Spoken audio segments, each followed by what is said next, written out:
Assalamualaikum sahabat hebat. Berjumpa lagi dengan pelajaran Bahasa Indonesia persiapan ujian. Kali ini kita akan membahas penggunaan tanda koma plus contoh soal dan pembahasannya. Ayo kita simak bersama. Penggunaan tanda koma. Dalam penggunaan tanda koma ada 13 ketentuan yang harus kita pahami dan kita kuasai. Ketentuan yang pertama, tanda koma dipakai di antara unsur-unsur dalam suatu perincian atau pembilangan. Misalnya, telepon seluler, komputer, atau internet bukan barang asing lagi. Nah, di sini ada perincian ini, telepon seluler, komputer, buku, majalah, dan jurnal termasuk sumber kepustakaan. Nah, di sini juga perincian ya, buku, majalah, dan jurnal. Selanjutnya 1, 2, 3. Nah, ini termasuk pembilangan. Kemudian ketentuan yang kedua, tanda koma dipakai sebelum kata penghubung seperti tetapi, melainkan, dan sedangkan dalam kalimat majemuk setara. Misalnya, saya ingin membeli kamera, tetapi uang saya belum cukup. Yang dimaksud kalimat majemuk di sini adalah sebenarnya ada dua kalimat ya. Saya ingin membeli kamera, uang saya belum cukup, tapi menjadi satu kalimat, maka disebut kalimat majemuk. Sebelum kata tetapi ini harus pakai koma ya. Ini bukan milik saya, melainkan milik ayah saya. Ini sebelum kata melainkan itu koma dulu. Dia membaca cerita pendek, sedangkan adiknya melukis panorama. Sebelum kata sedangkan atau kata penghubung itu koma dulu. Berikutnya adalah ketentuan yang ketiga. Tanda koma dipakai untuk memisahkan anak kalimat yang mendahului induk kalimatnya. Misalnya, kalau diundang, saya akan datang. Ini adalah kalau diundang itu anak kalimat, sedangkan saya akan datang itu induk kalimat. Tapi karena anak kalimatnya mendahului, maka pakai koma dulu. Karena baik hati, dia mempunyai banyak teman. Agar memiliki wawasan yang luas, kita harus banyak membaca buku. Tapi ada catatannya ini. Tanda koma tidak dipakai jika induk kalimat mendahului anak kalimat. Misalnya, ini dari yang contoh sebelumnya ya.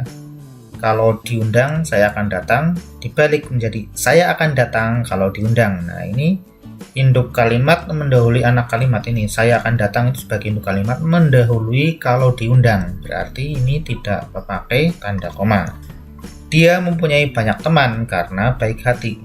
Kita harus banyak membaca buku agar memiliki wawasan yang luas. Jadi sangat mudah ya dipahami. Kita lanjutkan ketentuan yang keempat.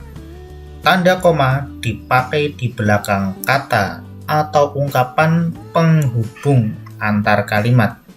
Seperti oleh karena itu, jadi, dengan demikian, sehubungan dengan itu, dan meskipun demikian. Misalnya, mahasiswa itu rajin dan pandai. Oleh karena itu, dia memperoleh beasiswa belajar di luar negeri. Nah, di sini oleh karena itu. Nah, setelah oleh karena itu harus koma. Anak itu memang rajin membaca sejak kecil. Jadi, wajar kalau dia menjadi bintang pelajar. Nah, selanjutnya, orang tuanya kurang mampu. Meskipun demikian, anak-anaknya berhasil menjadi sarjana. Setelah kata meskipun demikian itu koma. Nah, ini disebut sebagai kata atau ungkapan penghubung antar kalimat. Jadi ini oleh karena itu, jadi, meskipun demikian itu adalah penghubung kalimat yang pertama dengan kalimat yang kedua. Agar kalimat pertama dan kedua itu ada kaitannya ya. Selanjutnya ketentuan yang kelima. Tanda koma dipakai sebelum dan atau sesudah kata seru seperti oh, ya, wah, aduh, atau hai, dan kata yang dipakai sebagai sapaan seperti bu, dik, atau nak. Misalnya, oh begitu, wah bukan main, hati-hati ya, jalan licin.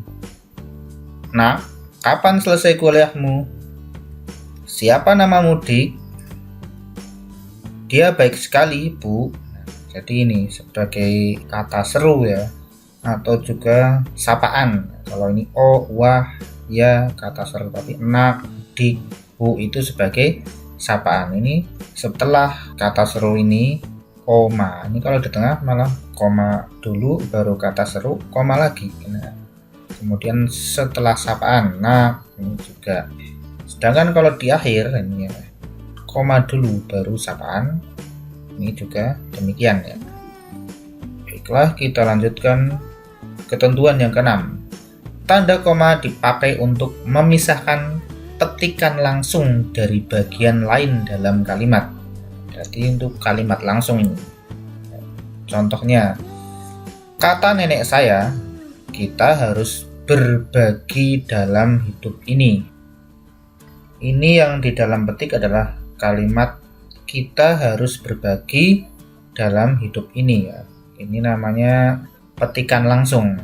Tanda koma ini dipakai untuk memisahkan petikan langsung dari bagian lain dalam kalimat. Yang maksud bagian lain itu adalah kata nenek saya. Nah, dipisah dengan kita harus berbagi dalam hidup ini, maka di sini koma karena sebagai pemisah kalimat dalam petikan langsung dan kalimat lainnya. Yang lainnya itu maksudnya ini ya. Misalnya lagi, kita harus berbagi dalam hidup ini. Dipisahkan oleh koma, kata nenek saya, koma lagi, karena manusia adalah makhluk sosial. Jadi kalimat lainnya itu adalah ini ya, kata nenek saya. Sedangkan ini adalah yang kalimat petikan langsung. Kita harus berbagi dalam hidup ini sama ini, karena manusia adalah makhluk sosial. Selanjutnya, ada catatannya ini. Catatan khusus untuk poin yang keenam atau ketentuan yang keenam ini yaitu tanda koma tidak dipakai untuk memisahkan petikan langsung yang berupa kalimat tanya, kalimat perintah, atau kalimat seru dari bagian lain yang mengikutinya. Nah, jadi ini ada ketentuannya ya, ketentuan lain ya, atau catatan. Meskipun itu ada petikan langsung, itu ini tidak akan dipakai tanda koma. Jika apa ini? Berupa kalimat langsungnya itu adalah kalimat tanya. Petikan langsungnya adalah berupa kalimat tanya, kalimat perintah, atau kalimat seru dari bagian lain yang mengikutinya. Untuk lebih jelasnya, misalnya, di mana saudara tinggal? Tanya Pak Lurah. Nah, di sini di mana saudara tinggal itu adalah petikan langsung. Tetapi kita tidak perlu pakai koma karena apa? Ini tanda tanya. Masuk ke dalam kelas sekarang. Ini adalah kalimat perintah. Karena ini ada ikutnya perintahnya. Ini juga tidak pakai koma. Wow, indahnya pantai ini. Nah, ini termasuk kalimat seru. Wow, indahnya pantai ini, seru wisatawan itu. Ini tidak pakai koma juga. Selanjutnya, ketentuan yang ketujuh. Tanda koma dipakai di antara A. Nama dan alamat, B. Bagian-bagian alamat, C. Tempat dan tanggal, serta nama tempat dan wilayah atau negeri yang ditulis berurutan. Misalnya, Saudara Abdullah, Jalan Kayu Manis 318, Kelurahan Kayu Manis, Kecamatan Mataram, Jakarta 13130. Di sini nama, Saudara Abdullah kan untuk misalkan nama. Ini koma. Alamat Jalan Kayu Manis 318, ini juga koma. Kemudian bagian alamat ini Kelurahan Kayu Manis juga bagian alamat ya. Kecamatan Mataram, Jakarta. Ini kaitannya dengan alamat. Kemudian Dekan Fakultas Kedokteran, Universitas Indonesia ini Jalan Salemba Raya 6, alamat Jakarta. Surabaya 10 Mei 1960, ini koma setelah kata Surabaya karena ini merupakan tempat dan tanggal. Ini Surabaya sebagai tempat, 10 Mei 1960 adalah tanggal. Tokyo, Jepang. Nah, Tokyo, Jepang. Tokyo ibu kota Jepang gitu.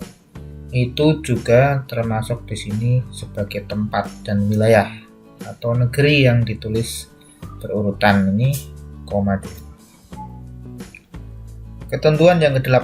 Tanda koma dipakai untuk memisahkan bagian nama yang dibalik susunannya dalam daftar pustaka. Dalam daftar pustaka biasanya dibalik ya. Misalnya Gunawan Ilham, ini kan dibalik. Biasanya kan aslinya itu Ilham Gunawan, tetapi di daftar pustaka biasanya dibalik. Nah, untuk memisahkan bagian nama yang dibalik ini koma. Halim Amran, Tulaisi D. Nah, D-nya ini singkatan ya.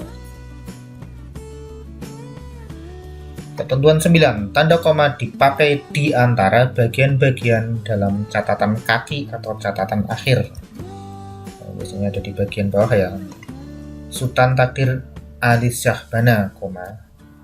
Tata Bahasa Baru Bahasa Indonesia, koma. Jilid 2 Jakarta, Pustaka Rakyat, koma. 1950, koma. HLM halaman 25. Hadi Kusuma Hilman, Ensiklopedia Hukum dan Adat Budaya Indonesia, Bandung Alumni, 1997, halaman 12. Nah, jadi ini Hadi Kusuma Hilman itu penulisnya, ensiklopedia judulnya, koma ya. Ini juga WJS Perwadarminta, Bahasa Indonesia untuk Karang Mengarang, Yogyakarta UPI Indonesia, 1967, halaman 4. Berikutnya ketentuan yang ke-10. Tanda koma dipakai di antara nama orang dan singkatan gelar akademis yang mengikutinya untuk membedakannya dari singkatan nama diri, keluarga, atau marga. Jadi kalau sebelum singkatan akademis itu, untuk misalkan antara nama orang dan gelar akademis itu di koma. Ini apa tujuannya? Untuk membedakan singkatan nama diri, keluarga, atau marga. Karena kalau singkatan di keluarga atau marga tidak didahului koma dulu. Ini misalnya B. Ratulangi, SE. Nah, SE itu sarjana ekonomi adalah gelar akademis. Sedangkan B. Ratulangi itu namanya. Jadi sebelum gelar akademis ini koma dulu. Contohnya begitu ya. Kemudian Nyi Khotijah MA, koma, belum gelar, koma dulu. Bambang Irawan, M.Hum. Siti Aminah, SH, MH. Nah, ini ya nama orang dan singkatan gelar. Ini sebelum gelar, koma. Ketika ada gelar berikutnya lagi, ya sebelum gelar berikutnya juga setelah titik ini ada koma lagi. Nah, bisa dibandingkan ini dengan kalimat Siti Khotijah MA. Ini adalah Siti Khotijah Master of Art. Ini sebelum MA itu koma ya, aturannya. Tapi dibandingkan dengan berikutnya ini, Siti Khotijah MA. MA-nya ini bukan gelar akademik, tapi Mas Agung. Ini enggak pakai koma dulu. Nah, paham ya bedanya? Kalau sebelum gelar akademik, koma dulu. Tapi jika ini bukan gelar akademik, ini mungkin nama diri atau keluarga ya, itu tidak pakai koma. Selanjutnya ketentuan yang ke-11. Tanda koma dipakai sebelum angka desimal atau di antara rupiah dan sen yang dinyatakan dengan angka. Misalnya 12,5 meter. Ini kan desimal. 27,3 kg. Nah, ini berat. 500,5 ini sennya sebelum angka desimal. Kalau ini sebelum angka desimal namanya ya. Kalau ini adalah sen atau di rupiah. Antara rupiah dan sen, ini rupiahnya, yang di belakang koma berarti sen. Tapi jika dinyatakan dengan angka ya, kalau ditulis huruf ya tidak pakai koma lah. komanya malah ditulis ya. Rp750. Nah, ini pakai koma juga. Selanjutnya ketentuan ke-12, tanda koma dipakai untuk mengapit keterangan tambahan atau keterangan aposisi. Misalnya, di daerah kami misalnya masih banyak bahan tambang yang belum diolah. Nah, ini namanya keterangan tambahan. Misalnya, di daerah kami misalnya masih banyak bahan tambang yang belum diolah. Contoh lagi, semua siswa, baik laki-laki maupun perempuan, ini kan keterangan tambahan, harus mengikuti latihan paduan suara. Soekarno, maksudnya Soekarno siapa? Yaitu Presiden 1 RI. Nah, merupakan salah seorang pendiri gerakan non-blok itu. Sebelum keterangan tambahan itu koma, setelahnya juga koma. Pejabat yang bertanggung jawab, koma, sebagaimana dimaksud pada ayat 3, wajib menindaklanjuti laporan dalam waktu paling lama 7 hari. Bandingkan dengan keterangan pewatas yang pemakaiannya tidak diapit tanda koma. Misalnya, siswa yang lulus dengan nilai tinggi akan diterima di perguruan tinggi itu tanpa melalui tes. Ketentuan yang terakhir yaitu yang ke-13, tanda koma dapat dipakai di belakang keterangan yang terdapat pada awal kalimat untuk menghindari salah baca atau salah pengertian. Nah, misalnya, dalam pengembangan bahasa, kita dapat memanfaatkan bahasa daerah. Nah, ini koma itu untuk keterangan yang terdapat pada awal kalimat untuk menghindari salah baca atau salah pengertian. Kalau tidak pakai koma kan bisa susah dipahami ya. Dalam pengembangan bahasa kita dapat memanfaatkan bahasa daerah. Dalam pengembangan bahasa kita dapat memanfaatkan bahasa daerah. Atas perhatian saudara, kami ucapkan terima kasih. Bandingkan dengan dalam pengembangan bahasa kita dapat memanfaatkan bahasa daerah. Atas perhatian saudara kami ucapkan terima kasih.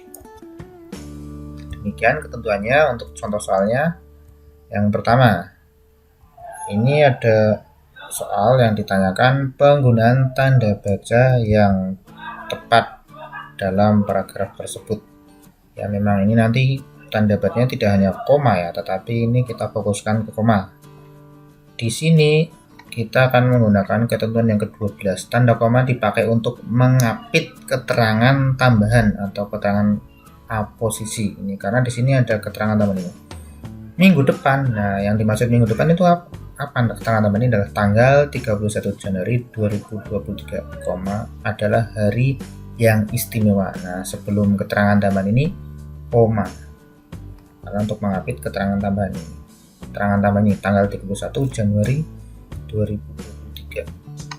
Nah, ini koma ya.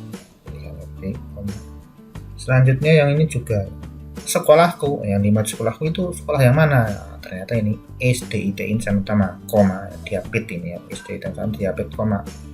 Berarti ini koma lagi ya ini. Akan dikunjungi tim juri lomba sekolah sehat se-Kabupaten Bantul. Nah, se-Kabupaten itu setanda atau strip. Kemudian ini seluruh warga sekolah. Nah, ini perincian sebelum perincian titik 2. Murid, guru, dan karyawan melakukan kerja bakti untuk mempersiapkannya. Lanjutkan contoh nomor 2. Ini yang ditanyakan juga penggunaan tanda baca yang tepat secara berurutan adalah, kalau ini jelas ya tanda seru. Silahkan masuk dan nikmatilah. Ini kan perintah di tanda seru. Apalagi ini kalimat berikutnya huruf besar kan berarti kalimat baru. Mohon maaf jika masih banyak kekurangan. Nah, ini berarti menggunakan ketentuan ke-6 yaitu tanda koma dipakai untuk memisahkan petikan langsung dari bagian lain dalam kalimat. Ini kan silahkan masuk dan nikmatilah. Mohon maaf jika masih banyak kekurangan. Nah, tanda petik lagi ini berarti kan kalimat langsung atau petikan langsung. Maka koma dulu sebelum kalimat ini. Kata kepala SD kota besar. Kemudian yang ini kota besar. Kepala SD kota besar ini siapa? Yaitu Bapak Nugroho. Ini juga koma. Sebelum gelar juga koma. SPD. Jadi koma lagi. Nah, ini juga ada ketentuan yang ke-12 berarti tanda koma dipakai untuk mengapit keterangan tambahan atau keterangan posisi ini ya di sini.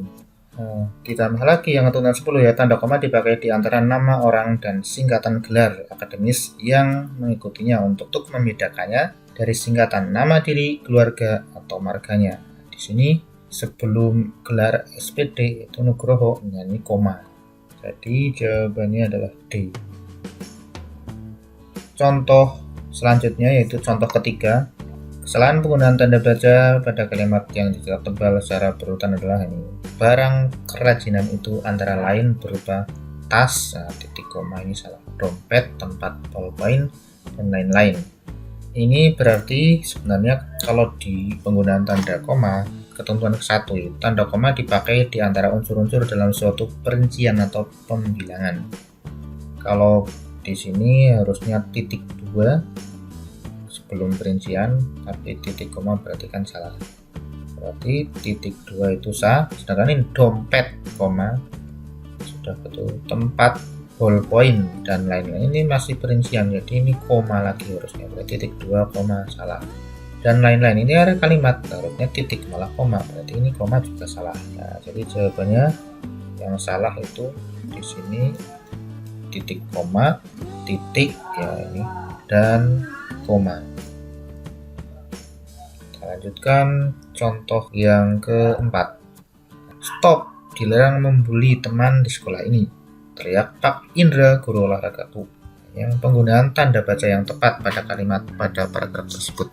Untuk soal 4 ini yang dipakai berarti adalah ketentuan kelima. Tanda koma dipakai sebelum dan atau sudah kata seru. Nah ini kan stop itu kata seru. Stop koma, dilarang membuli teman di sekolah ini, baru tanda seru, teriak Pak Indra, guru olahragaku. Selanjutnya contoh 5. Peristiwa itu terjadi pada hari Sabtu 2 Januari 2022 pukul 16.30. Nah, ini penggunaan tanda baca yang tepat pada kalimat tersebut adalah ini semestinya sebelum tanggal koma dulu, kemudian sebelum pukul juga koma. Jadi peristiwa itu terjadi pada hari Sabtu, 2 Januari 2023 pukul 16.30. Sepertinya D ya jawabannya. Ya, kira-kira demikianlah yang dapat saya sampaikan. Mudah-mudahan bermanfaat. Jangan lupa like, share, dan subscribe. Semoga ujiannya sukses. Wassalamualaikum warahmatullahi wabarakatuh.